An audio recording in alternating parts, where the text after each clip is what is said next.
অনেকদিন পর শরীরটা পাতলা হয়ে গেল।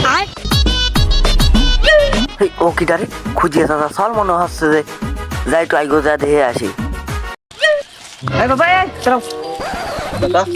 গাছের ভিতর কি করলি? চাচা কিছু করতেছিলাম চাচা, ছাগল খাওয়াচ্ছিলাম। আরে ভাইস্তে এই কাম তুই করিস, তোর তো ডেইলি বোঝা যায় না তুই এই জাতীয় কাজ করিস। আর আমার গায়ে ডেইলি দিন তুই ভাঙিস নাই তালি। হ্যাঁ এই অশ্লীলতা করিস, এটা কথাবার্তা। চাচা তুমি যা ভাবতেছো তা না। আরে ভাইস্তে তুই যে ছাগলটার ওই কাজটুক করলি, কথা বলি চাচা, ওই করলাম। আরে ভাইস্তে তুই যে কাজটুক করেছিস তোর বাপ মার মান সম্মান তো তুই একদম মাটিতে মিশিয়ে দিলি। হ্যাঁ কারোর আষাঢ় মাস, কারোর ভাদর মাস, আর তুই এই ছাগলটার ওইরকম সর্বনাশ করলি তুই। এই তোর তো ডেইলি বোঝা যায় না তুই ওই কাজ করিস।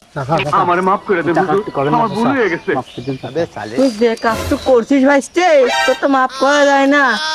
আর তোর বাড়িতে তোর বাপের সাথে কথা কব নেই, তোর তো বিয়ের বয়স আগে তোর বাপ তো কিছুই জানে, তোর বাপ এই ব্যাপারটা সালে খোঁজ রাখতে পারে না। এই ছাগল গরুর আস্তাগফিরুল্লাহ, রোজা রমজান মাসে আচ্ছা মাফ করে দিলাম এবার মাকার মতো। আর খবরদার মানে ঘাসের বুইতে মুইতে এসে অকাম করিস নি। তোর যেন আর ফেরবার না দেয় এই দিক।